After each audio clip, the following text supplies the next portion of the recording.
Hello, can you hear us online?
Okay.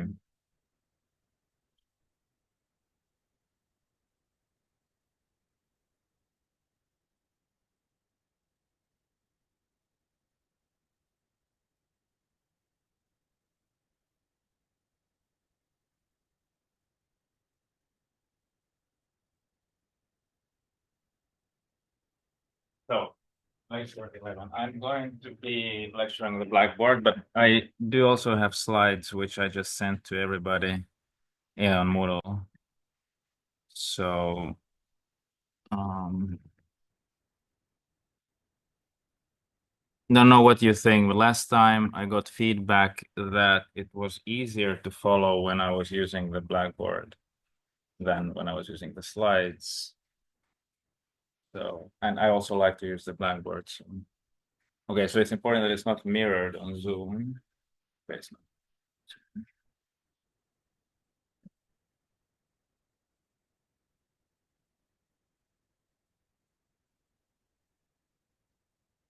No, it is. What? It's mirrored. Okay, I'm sorry.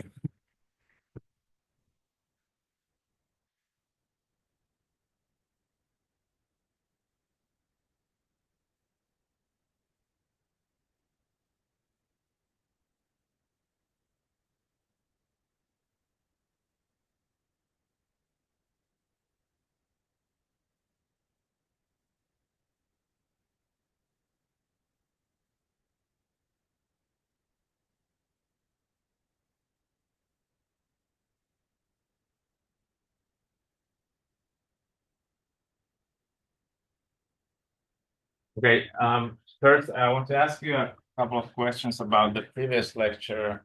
Who has been the previous lecture or watched the previous lecture? Do you want a recap or was it fine? I mean, the important part, what I want you to understand is the basic logic of independent component analysis. Would you like to have a recap? Nobody? Yes. Okay, recap. So I'm just going to tell you what I think is the most important part. By the way, so there was a mistake in my previous lecture as well, which was noted by someone, and it was kind of a big mistake. But let's see first the main idea in the independent component analysis, with kind of a recap from the previous lecture. So the idea is that we use non-Gaussianity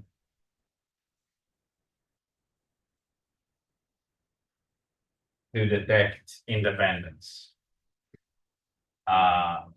Why? Because by the central limit theorem, or central limit theorem plus, let's put it this way.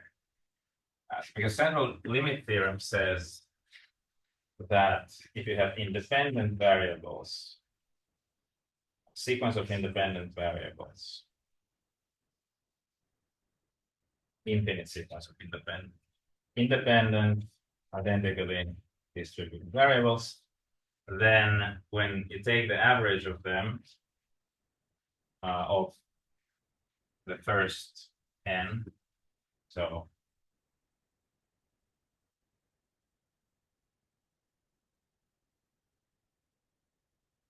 like this, then this average will converge to the normal distribution. If all of these have mean 0 and variance 1, then they will converge to the standard normal distribution.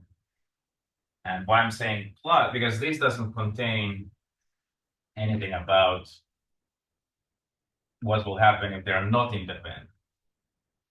But the thing is, the more independent they are, the more this will look like a normal distribution. This is kind of a more of an empirical finding. It's not so much like a proved theorem because it's not really true, but it works well enough that it can be applied in algorithms. So basically, the heuristic is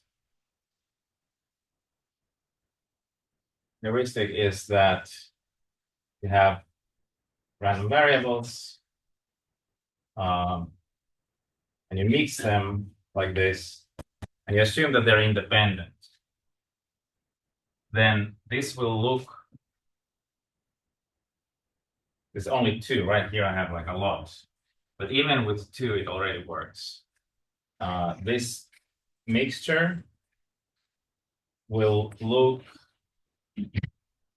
like normal distribution.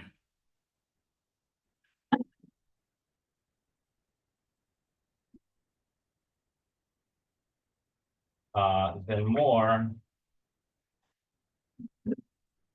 the closer A and B are to each other, essentially. Let's assume that this is like a weighting, so they cannot both vanish or something. So we assume, for example, that A plus B is 1, or A squared plus B squared is 1, something like this. So if we take this one, that means that this A and B is a unit circle. That's actually like the more useful assumption, and also something that is easily satisfied. So if we assume that this A and B are a unit circle, and we take this kind of weighting. Now, if they're very close to each other, this means that we're mixing those variables equally. So it's almost like it's like taking the average. So then it will look more like normal distribution. And it's kind of wrong to say that it's because of the central limit theorem, because central limit theorem only says that this thing will approach normal distribution at infinity. It doesn't say anything that, it will be closer or less close, but it just happens. And the other extreme is that one of them is 1 and the other one is 0, in which case it will be further from the normal distribution, of course, assuming that these original ones were normal, right? So assuming that these are non-Gaussian, which means exactly that they are not normally distributed, then this weighted sum will be the more normally looking, the more equal these A and B are. So if we want to kind of reconstruct what was the mixture from a mixture, we want to find a vector that when we multiply the mixtures by that vector, then it will become less Gaussian. So that's the idea in ICA. And the way we measure whether it's normally distributed or not, or how close it is to normal distribution, is by using kurtosis. And kurtosis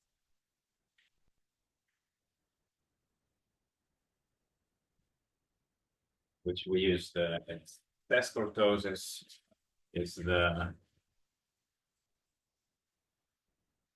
average, is the mean of the fourth power of the variable normalized like this, and then times 3.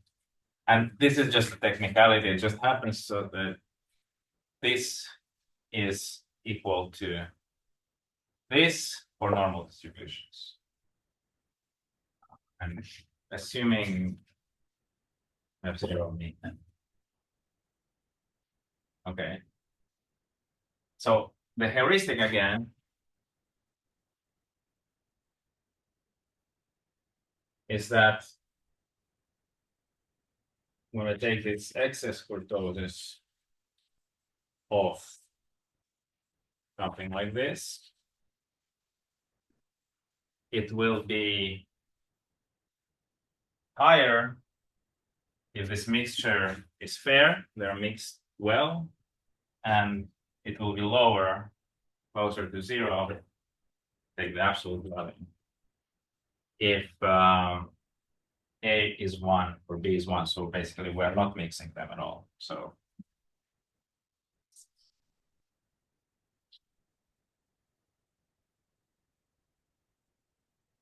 quite large.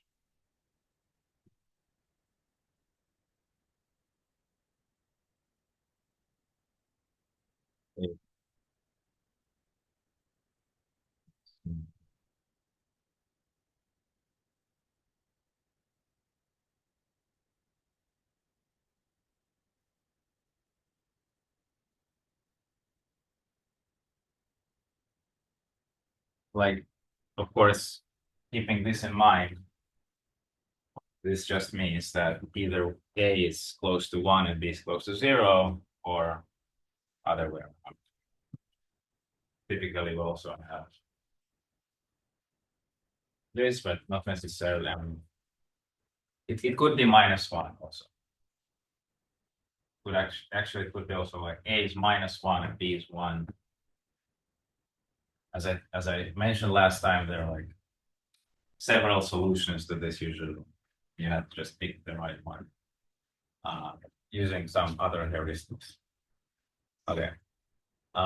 I don't know if there are like clear counterexamples. I mean, there's certainly, I'm sure there are some examples where this fails in like 1 point or something, but in a broader context with probability, very large probability, this always works.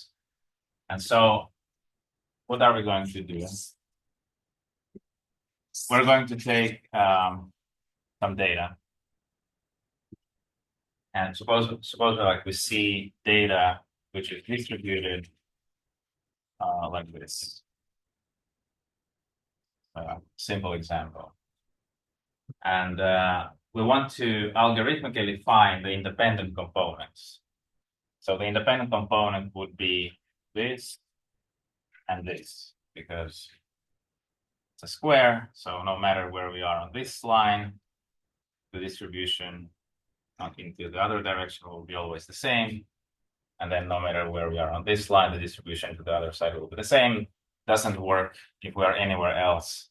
If we are on this line, the x-axis here, now we will see that depending where we are, the distribution is always different.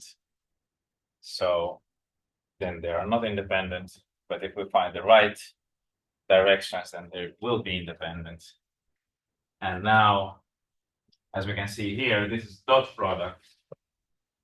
So this is this can be viewed as a vector, let's say AB multiplied by the vector x1, x2. So okay, let's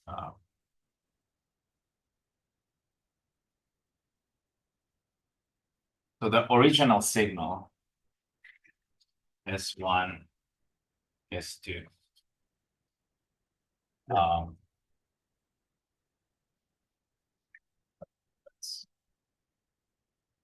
So the original signal, if we plot the original signal the way it would be if we didn't mix them, this is the original signal. And now we're assuming that it's somehow mixed. So think about this is the guitar sound. This is the noise from the audience. And we want to separate them, but we had 2 microphones. So this is the microphone 1. This is microphone 2. Both of them mixed them. They mix them this way. And so now this is the X. And we know that X1, X2 is the data. And we know that X1, X2 is some matrix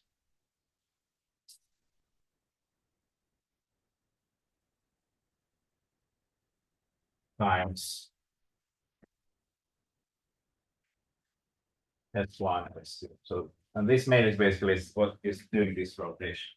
Now, everything works, but it works better if we do something called whitening to this whole data first. And whitening is like a very strong normalization technique. And the mistake I made in my last lecture was I was talking about normalizing this variable, normalizing the mean and the variance, but actually you have to really normalize it in this strong sense, which is called widening. And I made a claim in the lectures where I said that if you take this kind of dot product like that, then it's equal to this, and that's of course false. So I'm sorry about that.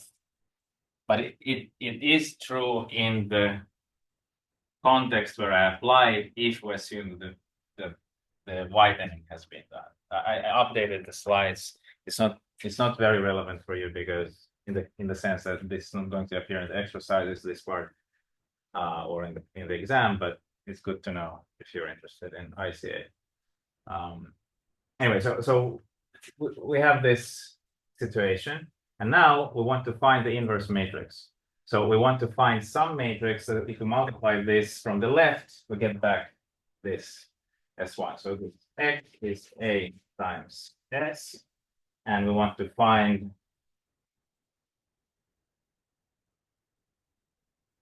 do they see me?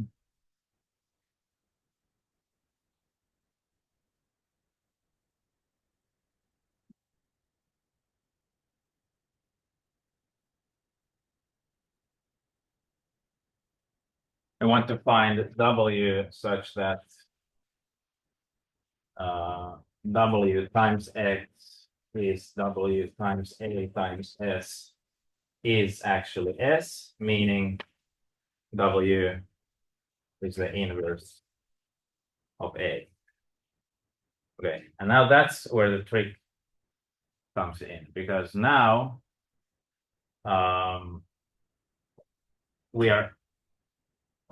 if we denote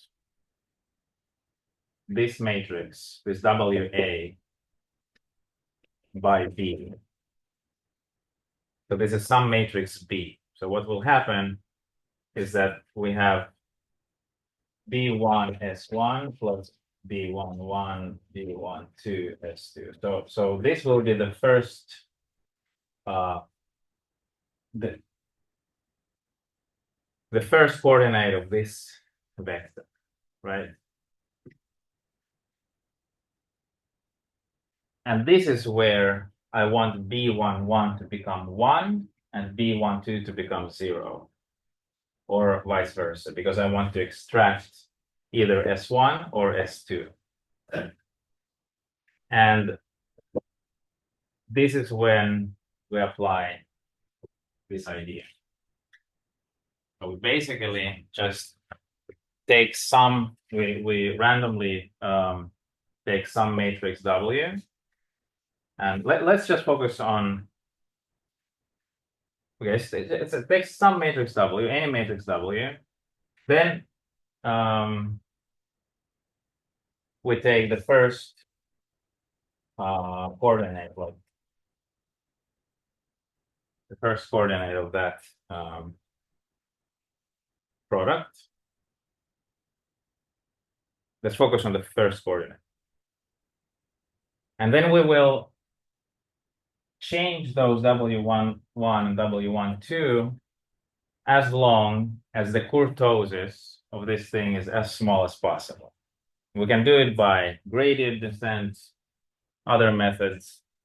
And so when the kurtosis is, sorry, as large, I always mix this up, as large as possible. So when this is large, then we know that this, and we don't know these values, of course, but theoretically, we know these values exist because we assume that there is some signal coming from somewhere.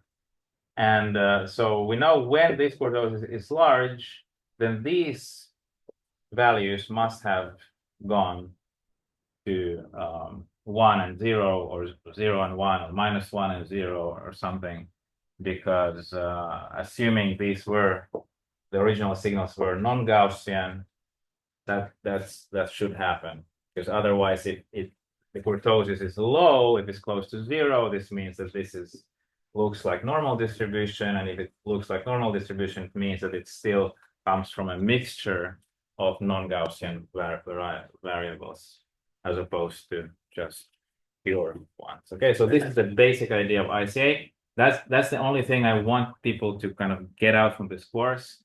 The details with whitening and the algorithmic details, you can explore on your own or take another course. I don't know if there is a course, but at some point maybe there will be a course, or you can just read the book. But this is the essential idea.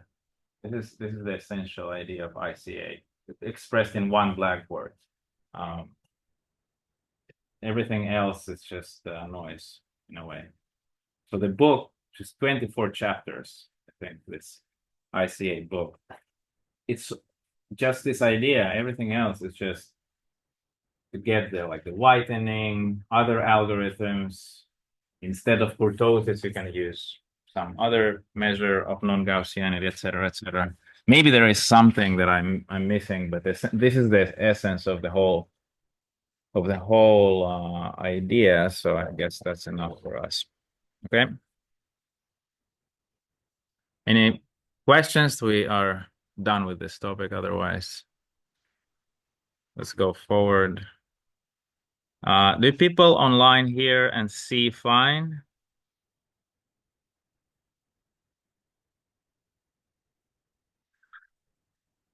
Okay, good.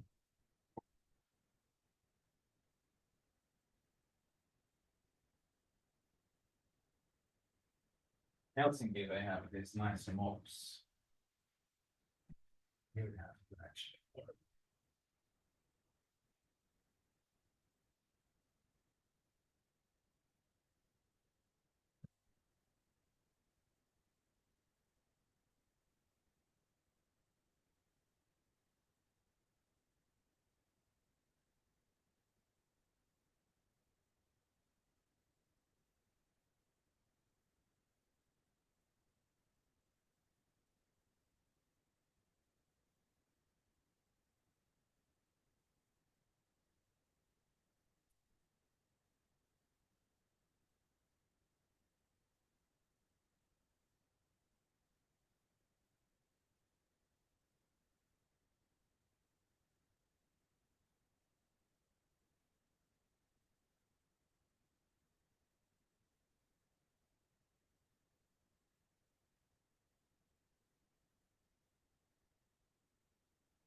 Okay, so let's go to the next topic. Universal approximation. I don't know why it's called universal approximation theorem, actually, but that's what it's called. Because there are many, many similar theorems in mathematics. None of them is called universal, but this one is. Okay. So generally, the idea is so there are many different universal approximation theorems. And in the context of neural networks and machine learning, and all of them say something like this: any function of type x can be approximated or expressed.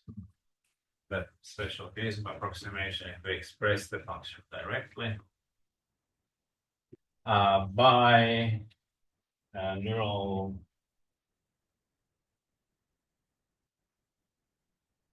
net of type some other type y. Okay, so this is like a general format, universal approximation theorems, and the first universal, well, actually the first one was probably the one that you've seen already with Nicoletta, which is that any binary function can be expressed with map-full of bits networks, right? So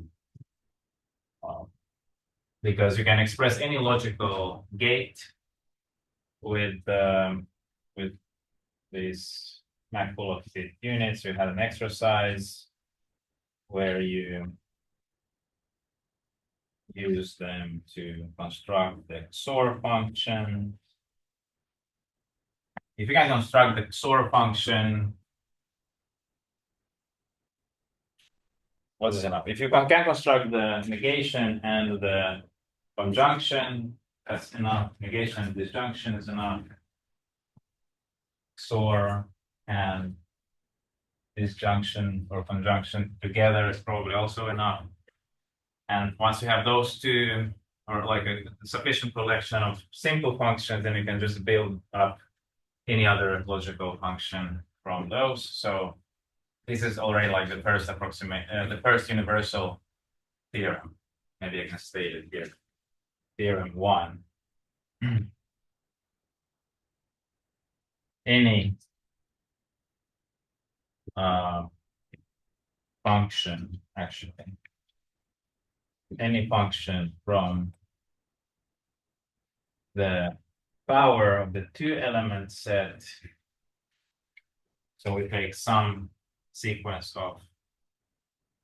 finite sequence of zeros and ones, and the function gives us 0 or 1, so it's true or false, can be expressed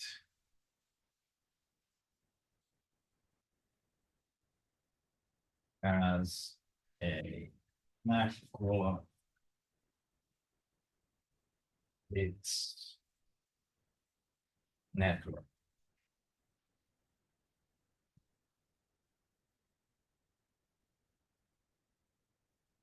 Well, that was probably somewhere in the 50s, I don't know, 60s, they proved that, or even earlier, perhaps in the 40s could be. But then, much later, there was a more powerful approximation theorem, which we will focus today. I don't know if it's more powerful, but it's. So that's 1989. I was born already.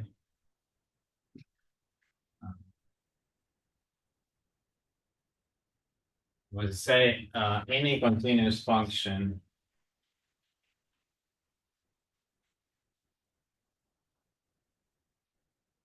from this kind of now this is not the two element set anymore. This is the unit interval. So this is like a box in the space. And we go to the unit interval. Any continuous function like that can be approximated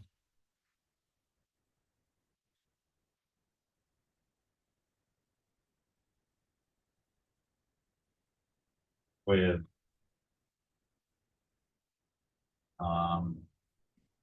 neural network with one hidden layer.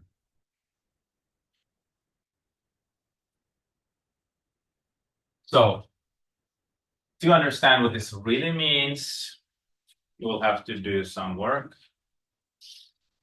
So we have to understand, okay, I'm assuming everybody knows what is a continuous function here.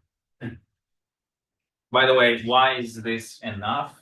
Like, why don't we have all functions like that? Well, it's because it immediately follows. Namely, if you have any function v from this to this, so essentially think of Rn and Rm, the same thing, right?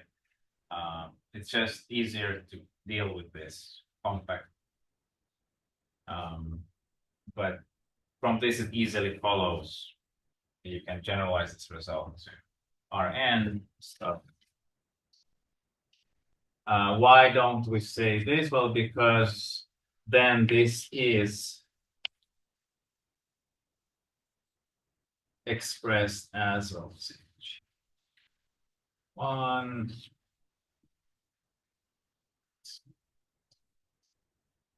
where each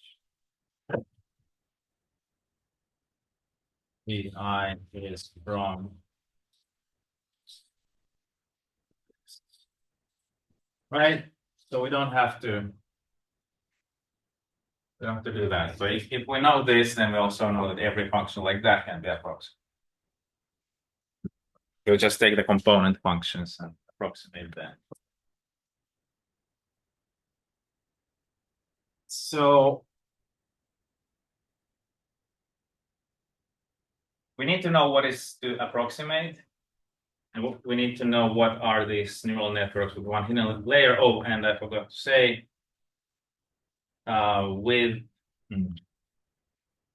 activation function, with sigmoidal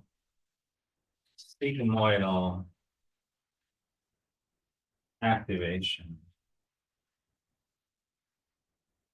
function. That's it. So we'll have to explore first what all of this means. Approximation.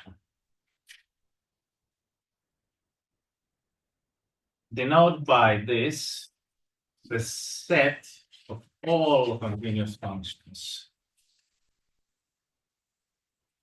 from this set to this set. So just take the set of all continuous functions.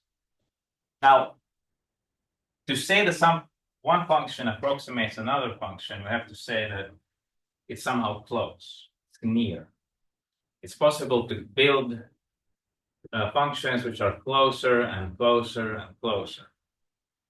So to do that, we say we have to define distance or metric between two functions. There are two different ways to do that, many different ways to do that. The one that is usually used in this context is the standard so-called soup metric.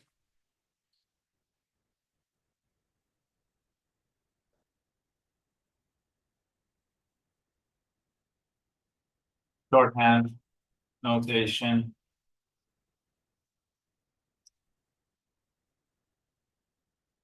Just take the supremum of all the possible distances. So that we have, in one-dimensional case, you have one function, another function. Now look at the distance and see where is it the largest, maybe here. And that's the distance between the functions. So if you have some function and you take all functions which are near, close to it, the distance is smaller than some number, then all these functions will be in kind of a tube like that. They will all be somewhere here. This is what this soup metric does, and then there's another one which works for most things that we do today as well. Is if you assume continuous, yeah. So you can define another metric just called the L1. I could even do it like this, just L1. Take the integral of their difference.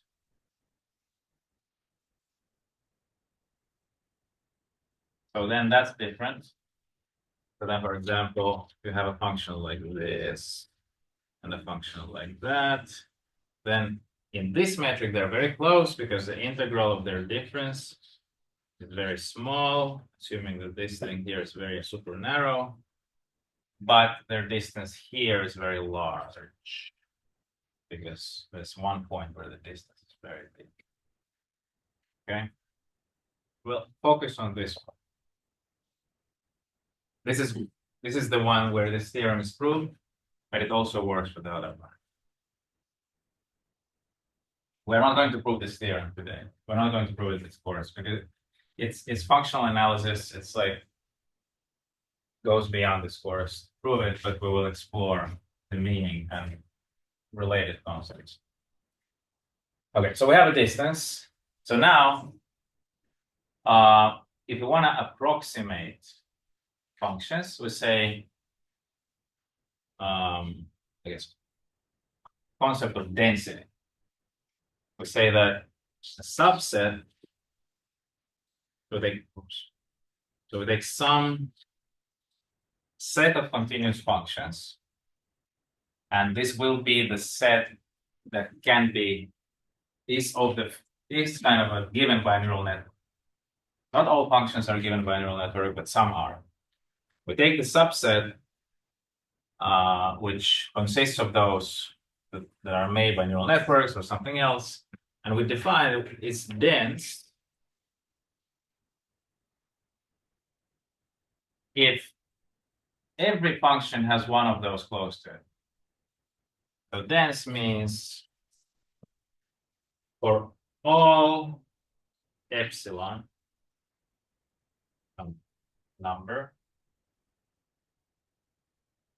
and for all functions in this set, there exists a function in this set B such that the distance is small. Now this is not D is dense. So if we can prove that a particular set of neural network type of function is dense, so for example, if we can show that all functions that are given by one hidden layer neural networks with sigmoidal activation function, these functions are dense in here, then that means that you can approximate every function, right? Because for every function, by definition, you can find arbitrarily close, you can find another function from this set. So that's what it means. And there's a lot of, as I said in the beginning, there's a lot of known things. I think I have this.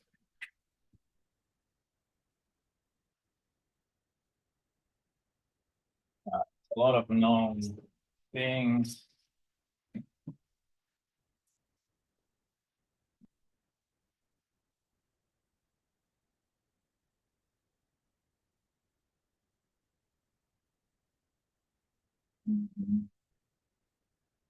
So polynomial functions. Polynomials are dense so this is what I meant when I said there's many theorems, but they're not called universal approximation theorems. This is not called universal approximation theorem. This is called Stone-Weierstrass theorem.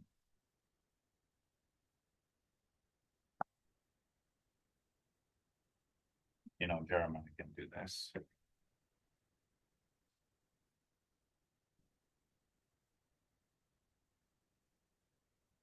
Also, piecewise linear functions.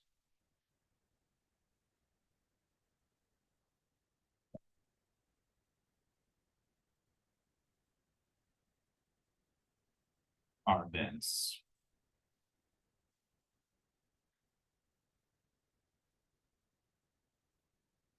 Also has an. It also was proved by Stone, the same guy, in 61.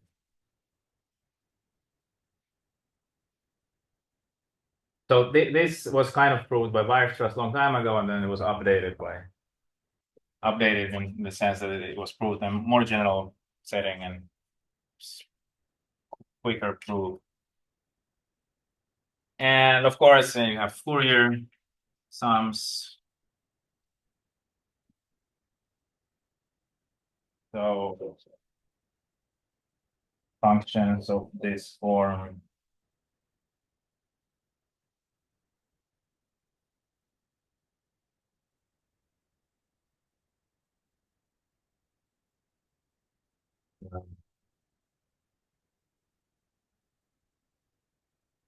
not sure exactly. Something like this.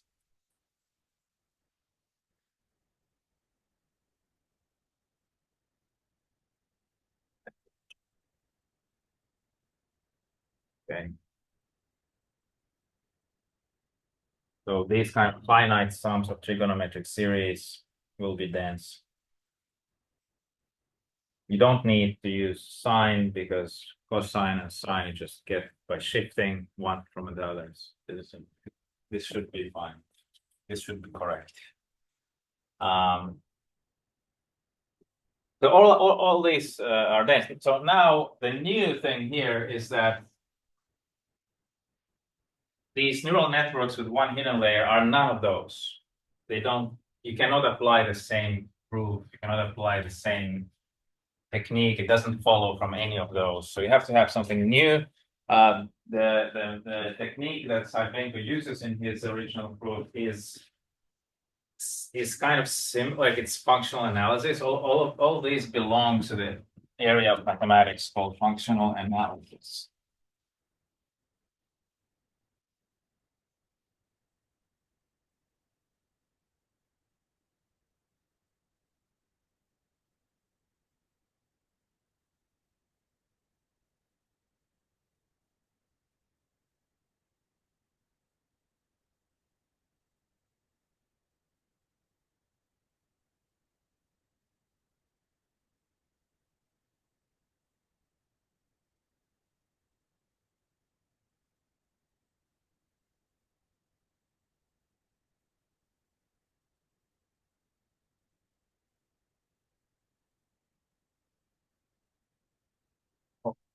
Okay. So, okay, so what is, okay, so we figured out what approximation is.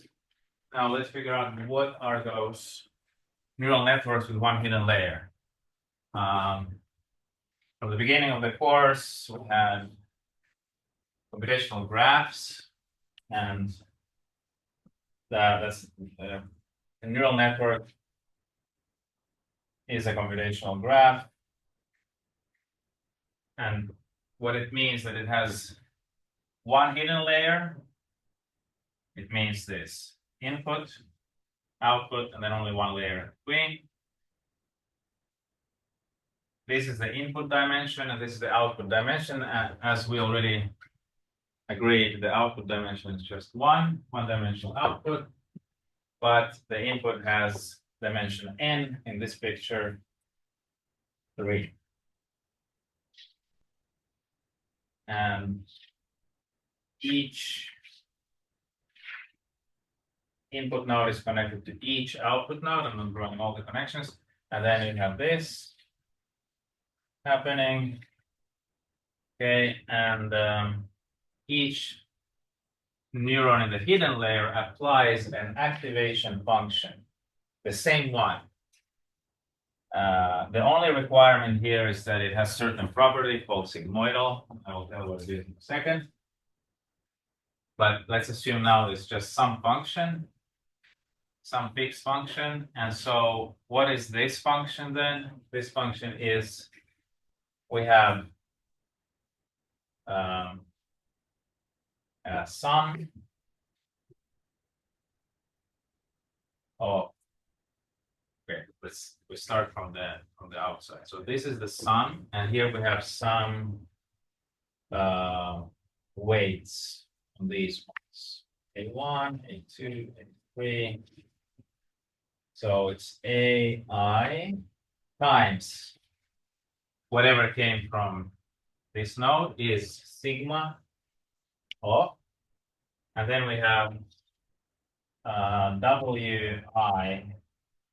So W1 will be the vector that weights all these inputs and brings them here. W2 is the vector that weighs all of them and brings them here. So we have Wi dot product X plus some bias. So we have a bias unit, which is like an extra neuron. It's not an input neuron, but it's here, and it puts in some extra shift to each of them.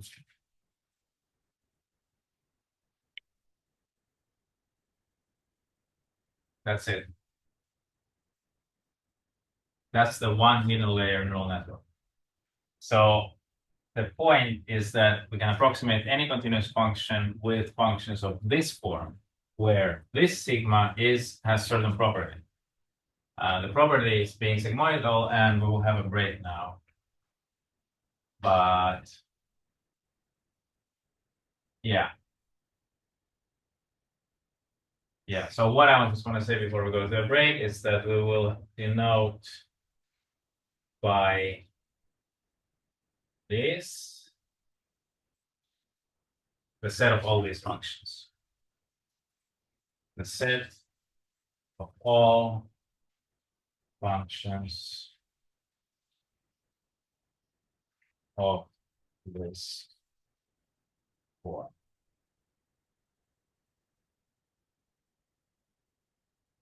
Okay, let's have a break. I'll come back at 11:15.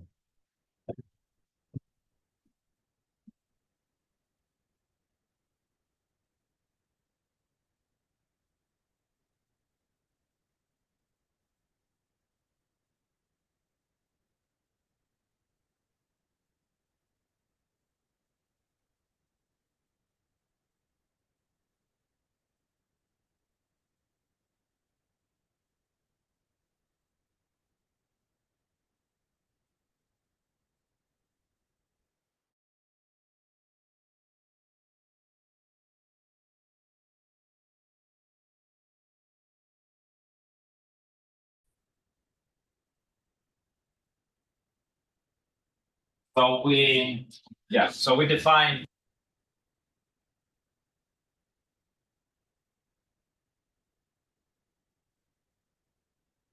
ends on n, this is the dimension. 1 is the number of layers, hidden layers. And sigma is whatever function we use as the activation function. So if you remember in the beginning, we studied computational graphs where you can have any activation function anywhere. So the idea was to prove something very general about them. But here we have very specific, and the whole point of neural network theory and neural networks and machine learning is that you can boil down the complexity of functions to this kind of simple units which operate independently, just like neurons do. Okay, so let's leave this here still.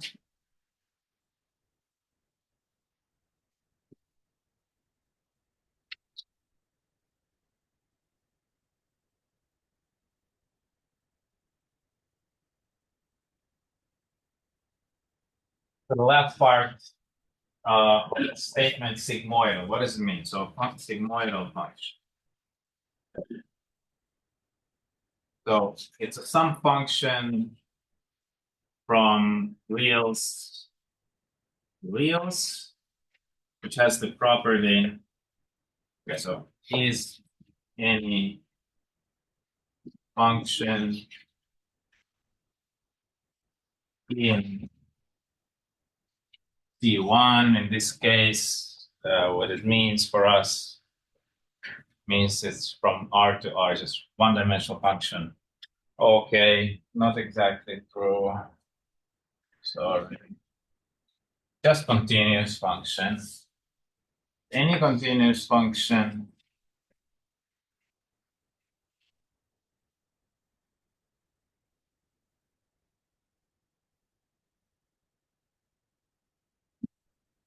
such that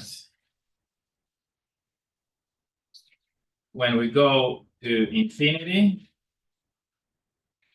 then we approach 1. And when we go to minus infinity,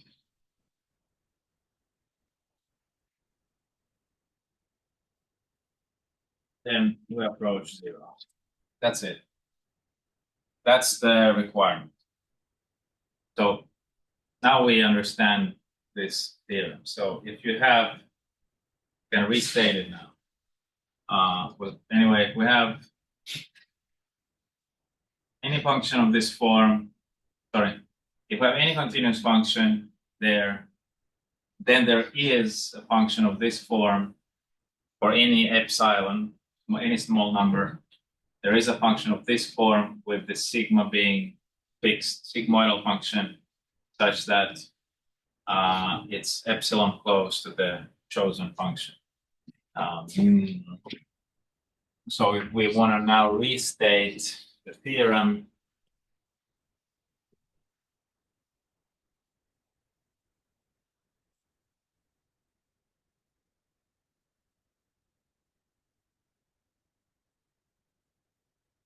simply says that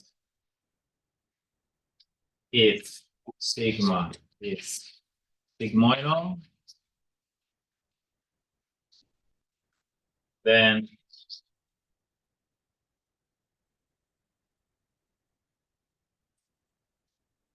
this is dense in this. That's what it says. And if you recall, density was just removed from here, I think. The definition of density is that for any function here and any epsilon, any small number, you find a function from here, which is epsilon close to this. This is a very non-constructive theorem.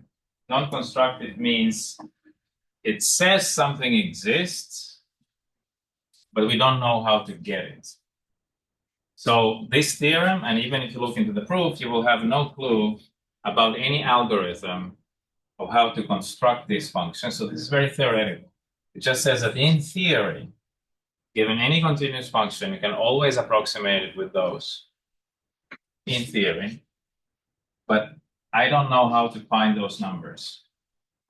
There's no, this theorem, the proof, there's no way from reading the proof to figure out how to find those numbers. Therefore, what we talked about before, backpropagation is very important, and it's kind of a separate part of the whole theory.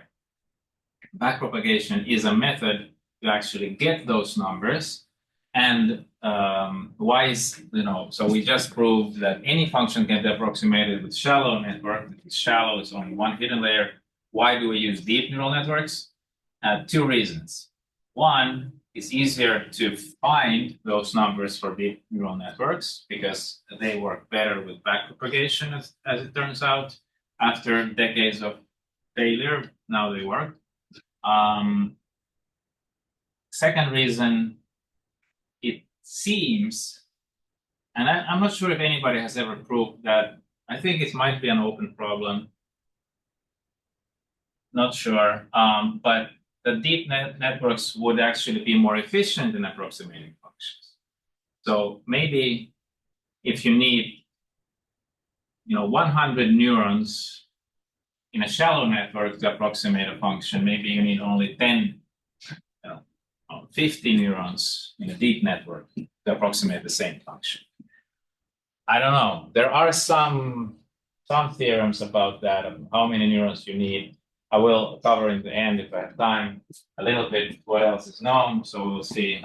But essentially, these are the main reasons why this theorem is not enough. Just stick with shallow networks, even though it says every function can be approximated. Okay, so what can we conclude? Or maybe we can just analyze a little bit what are the different sigma that actually work here.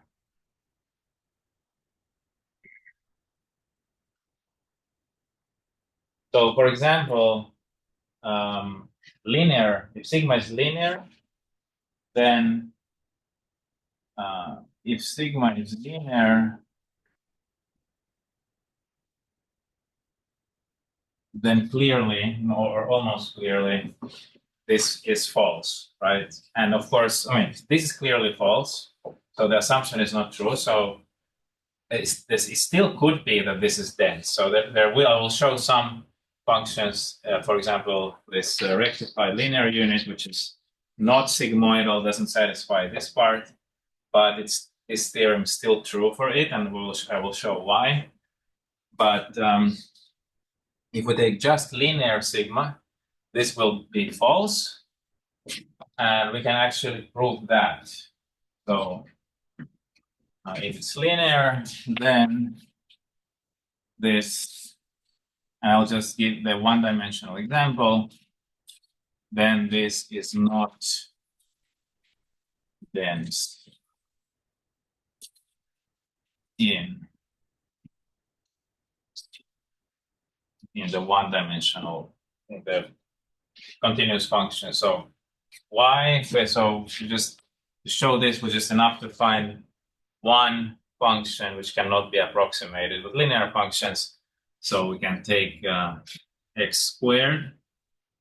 So f of x is x squared, and take some small epsilon. Before I take the epsilon, let's see what happens when I try to approximate it.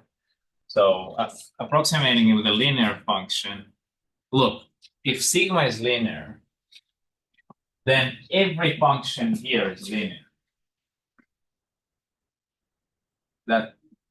So because if sigma is linear, what does it mean? It's first of all, what does this look like in one-dimensional case?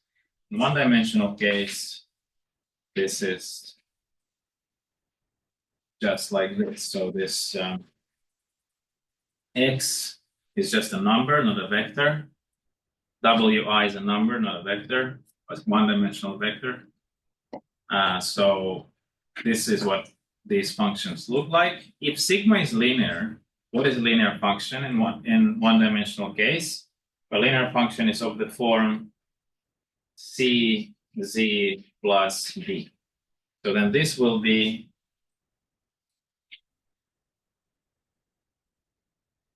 c times, this is the input to this sigmoid, plus d. Now this is multiplication, opening the brackets. Let me open brackets in the same place.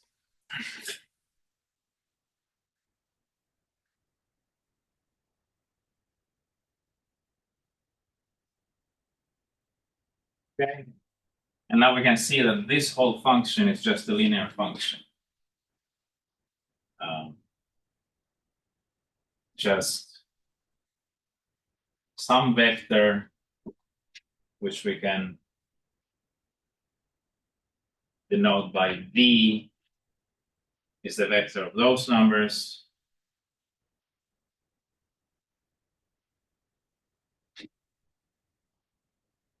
And then plus some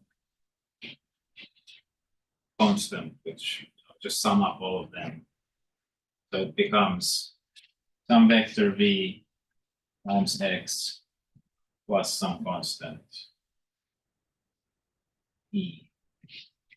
So then basically what happens is the input is one-dimensional, output one-dimensional, so it looks like this function.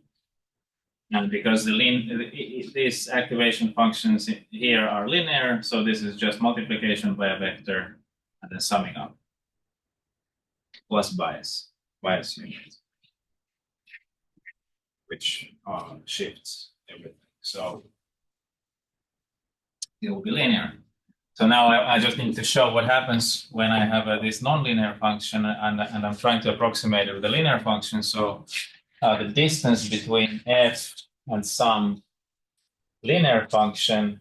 Okay, so what is this linear function? It's some, let's say it's, again, just ax plus b.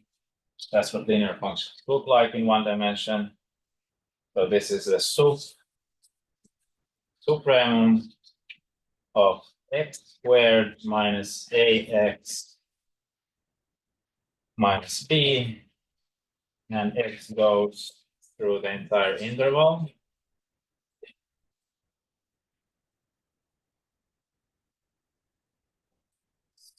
Not hard to see that, okay, this is a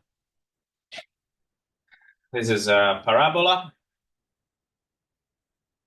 and it will have some, this parabola will have some height. So no matter what you do, there is no I mean, you can do the high school analysis of this, but you will see that this thing here is a parabola. No matter what you do, it will have some.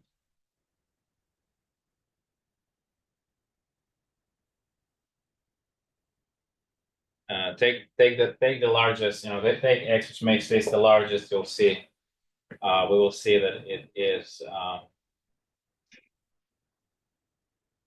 Maybe we should do that.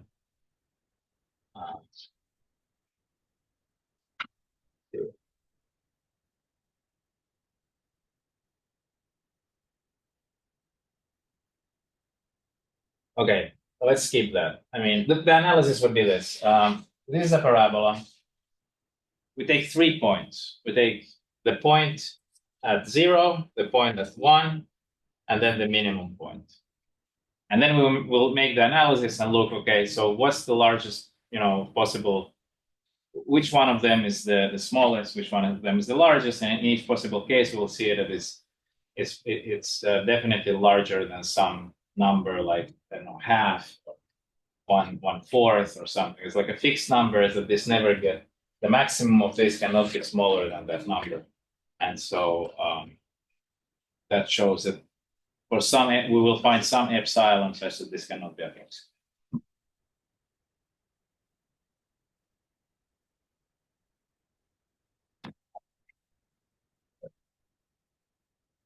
So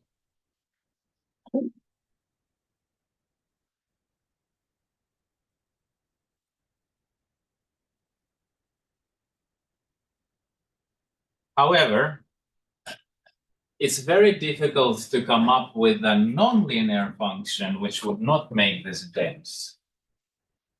I have never thought about it.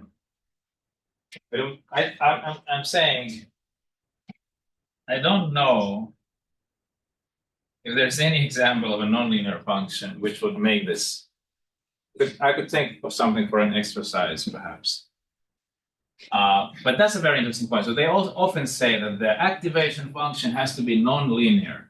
And it really is like that. It's kind of magical.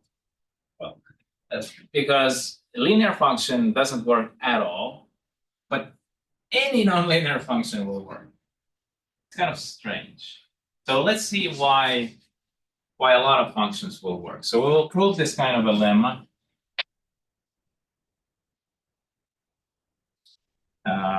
Because then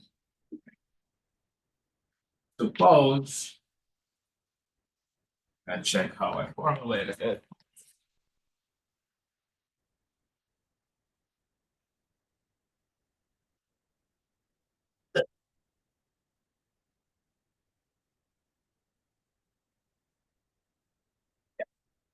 Suppose sigma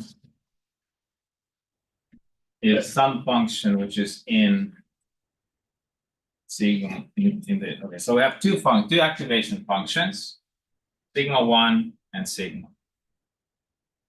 And they have this relationship. And that you can express this one using this one with a one-dimensional input-output, one hidden layer neural network.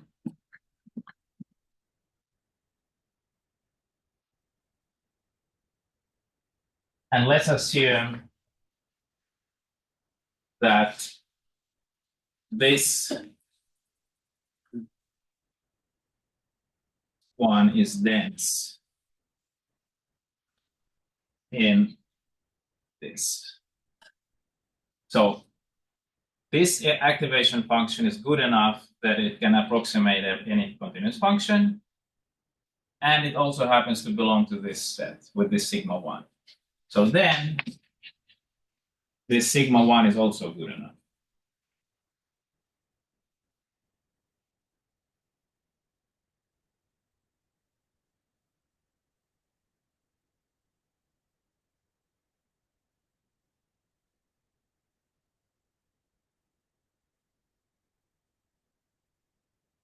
Okay, and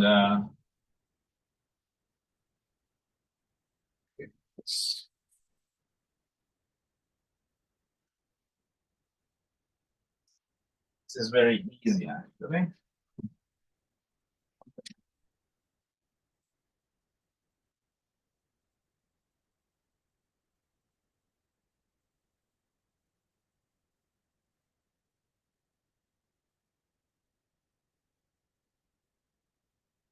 So what we're going to do is we're going to show that this is a subset of that. And because this is dense, and every function here can be expressed as a function here, but then this also is dense. Basically, we'll show that this must be just larger than this, which is kind of intuitive because, but it's not exactly clear. I'm going to show you why, because let's draw a picture here. So what we're doing is this. What we're going to do is this. So we have like a picture like this. So we have some neural network with an activation function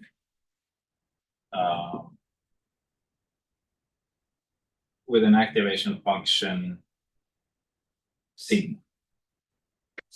And now I want to show you that this same function, the same function can be expressed with sigma 1. Now I know that the sigma, which is there, is expressible with sigma 1. This means that sigma can be expressed like this: one-dimensional input, one-dimensional output, using sigma 1 as activation function. So I can just replace every node here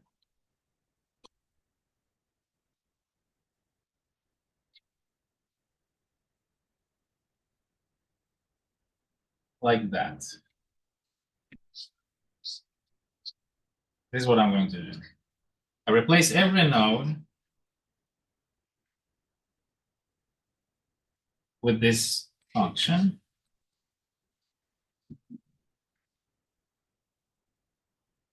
So now I have a neural network which has only sigma 1 as an activation instead of sigma. Because this little network here represents sigma in terms of sigma 1. But now it looks like it has more layers. It looks like it has 2 more layers. However, there are no activation functions in this node. It's just linear sum, and the same here.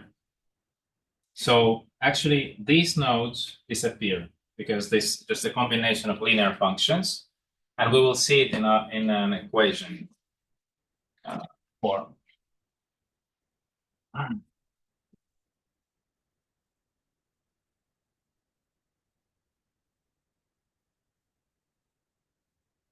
I hope this was visible to the online. Yeah, I guess.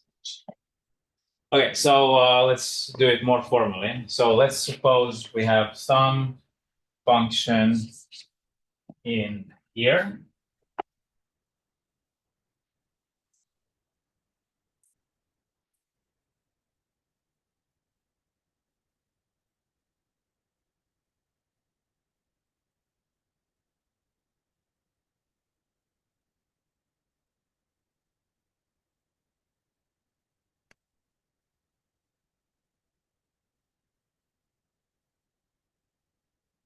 Function which looks like this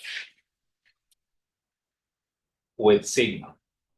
But we know that sigma was represented in terms of sigma 1 as a one neural network.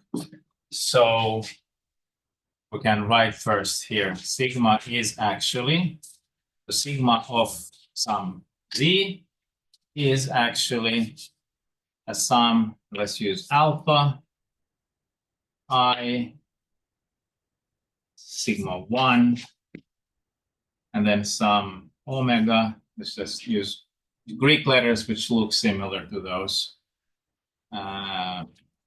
this time, this is just a normal product, not a dot product, because this is one-dimensional input, and this is z and not x, and plus some beta. So this is what sigma looks like. So now when I plug in this there, I'll get that f is, okay, so let's use a different index for this one. It's the j index. This is I. So we have first, we have some I, then we have AI. Now, instead of sigma, we plug in this thing.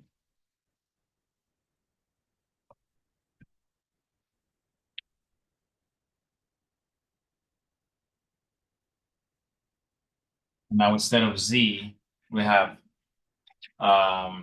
whatever is here.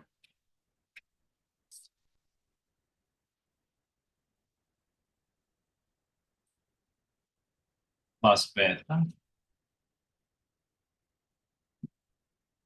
Okay, so there it is. And now, okay, so this can be moved inside. We have a double sum over both I and J. AI alpha I J. Then here inside, we can open, this is just a number. So we can just change the order in a way that okay, sigma 1 omega j times w, that's what wi, and then this dot product with x, the same thing, and then combine those two.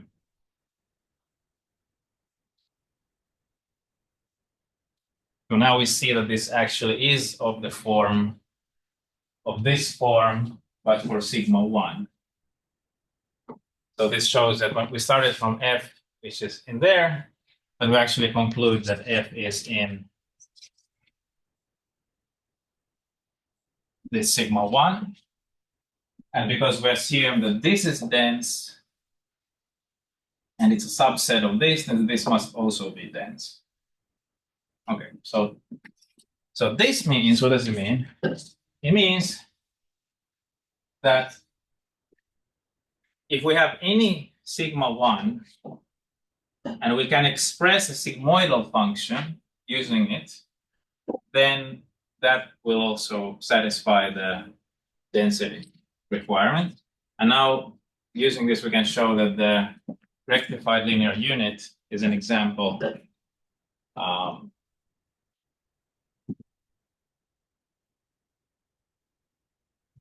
of a function that works.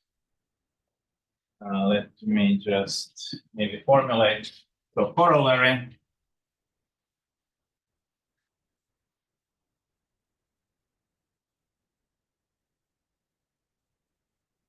If sigma 1 is such that there is a sigmoidal, you can find a sigmoidal function in there, then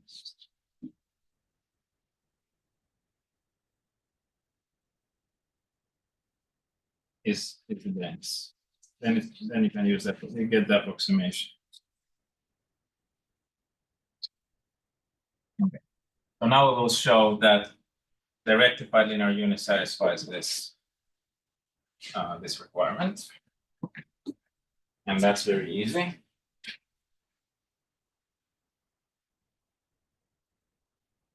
Which one should I erase first?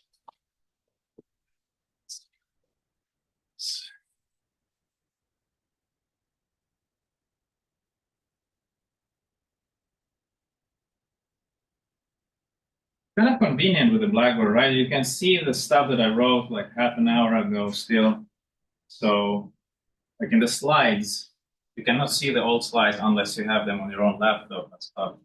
But here, there's an upside to this Blackboard. I feel it's maybe slow, but I don't know. Slow can be good for some, for I guess for most students. That's the critique I got last. Okay, let's see. Corollary.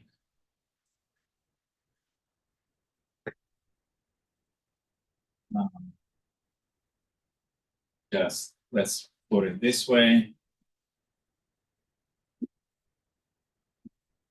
Is dense. So meaning functions like that, where sigma is this rectified linear unit, which is this function.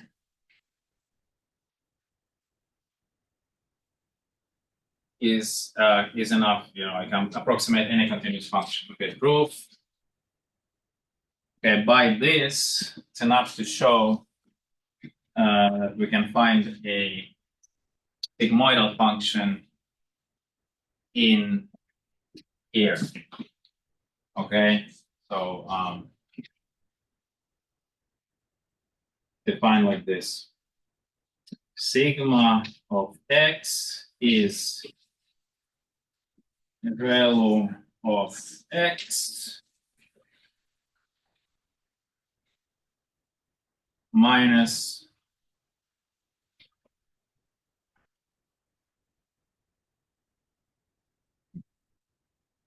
let me shorthand it to just R of x minus R of x minus 1. Yeah, I think it works. Okay, so why this works? First of all, why is this function in, so number one, claim this is in this 1, of ReLU. Why? Because I just take that the first A is 1, the second one is -1, the rest are 0. Here, the first and the second are just 1, so the multiplicative constant of this is 1, and the rest are 0, and this one is first 0, then -1, the rest are 0, so that's it. So we get that function is in this set. So that's fine. So we have that it's there. And now I want to show that it's sigmoidal. This sum is sigmoidal. Well, R of x is this. R of x minus 1 is looks like this. Yeah. Do you have another color?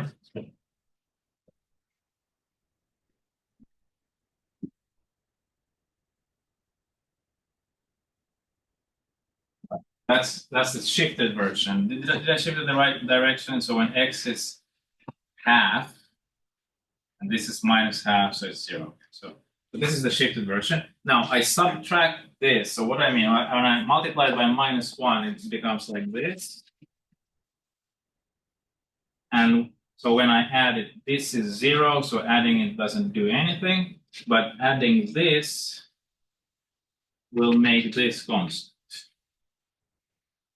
So the resulting function looks like this.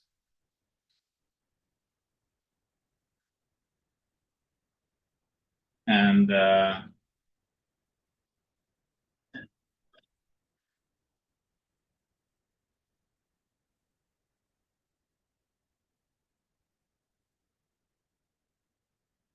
yes. If we want to write it as in like a formal way, we know that R.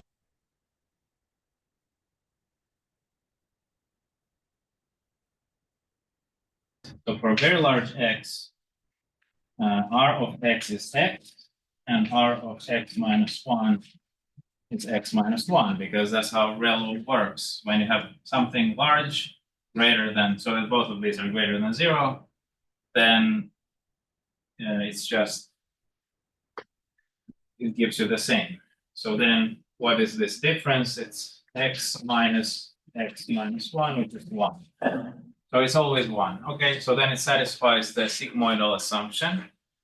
The sigmoidal, I deleted it already, but sigmoidal meant that the limit at infinity is 1 and limit at minus infinity is 0. So these were the assumptions for the theorem, and it's satisfied by this. So this is a sigmoidal function which is found there. So by our corollary, this is going to be dense. Okay. Fine. So this is all about this. Now let me, I wasn't able to connect this thing again to my laptop, but I'll just show you some other results in this vein.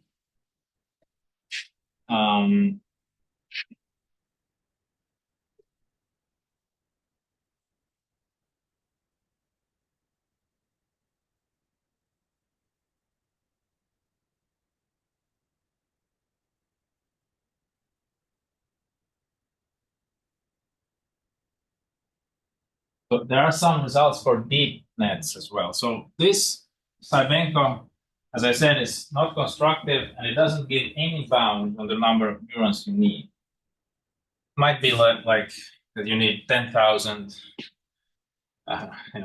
whatever. You cannot see it from the proof again. The proof uses Hahn-Banach theorem. Hahn-Banach theorem is known to be equivalent to some version of axiom of choice. There's actually provably no way to get an algorithm out of that proof. But there are some other theorems about efficiency. So, for example, if we allow more layers, so we're talking now about ND of sigma.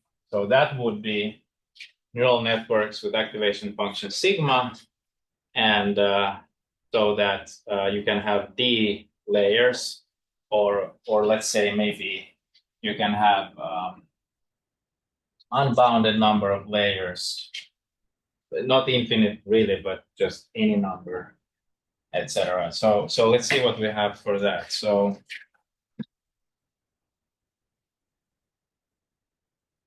and as I stated right in the beginning, all these theorems are of the form that functions of type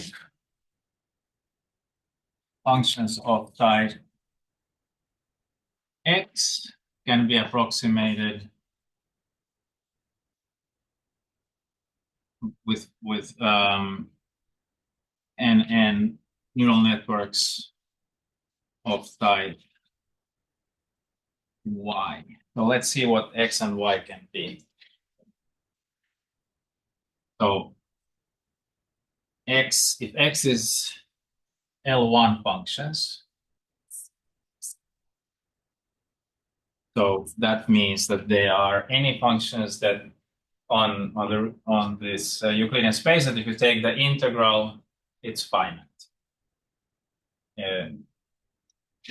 Integral is finite over the entire space. So then we have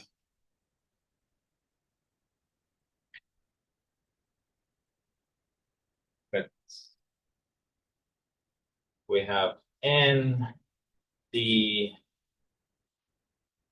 plus 4. For example, just giving examples of these results. Yeah, okay, we have D there as well. And they're all with the red one. Okay, so there is a result like this. So this means that,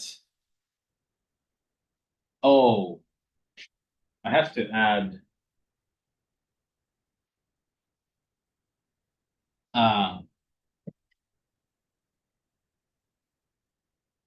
let's make another notation. Let's make it like this. So infinity and d.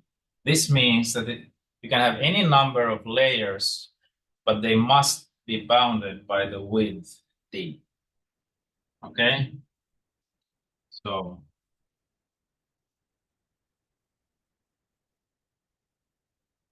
this network, for example, has 3 hidden layers, or 4, always, the output is always one-dimensional, so 4 hidden layers, and the largest layer has, I don't know, 17 neurons.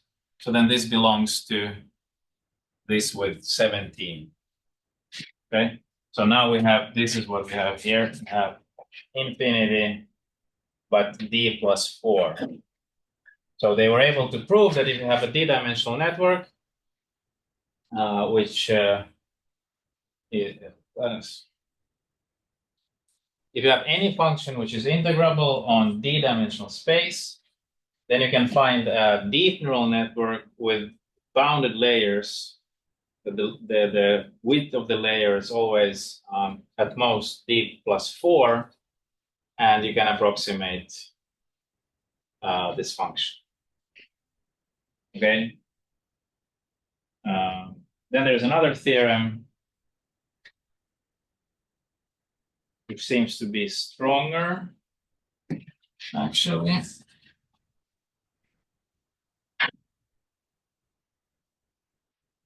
That if you have x is LP, I mean, this is kind of specialized stuff, but,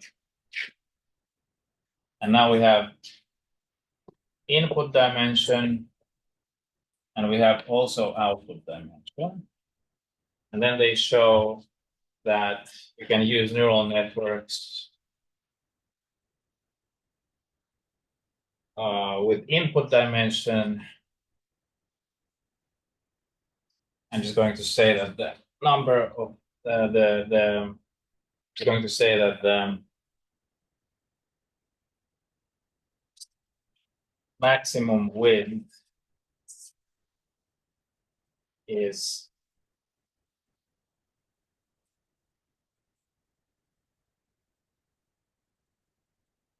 bounded by dx plus 1 and dy. Okay, so for any function from this dimensional space to this dimensional space, you can approximate it with functions with neural networks where any layer, many layers, but any layer has at most either this plus 1 many neurons or this many neurons. This is quite impressive. And they also use ReLU activation. And then there are some other theorems like this. I will post it on Oulu. Anyway, there's some progress to be made. Like if you guys are interested in doing mathematics of that type, I'm sure there's a lot of to do there. Like, so some open problems. You can find new ways to prove these results if you're interested. These are very recent results. Like this is from 2021, for example, and yeah. Okay. Questions? Questions on Zoom? Yes, there was a question.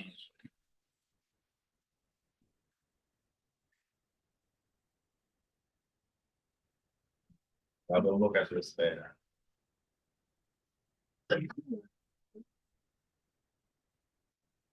Okay, the next lecture is tomorrow morning at 8. Till tomorrow morning.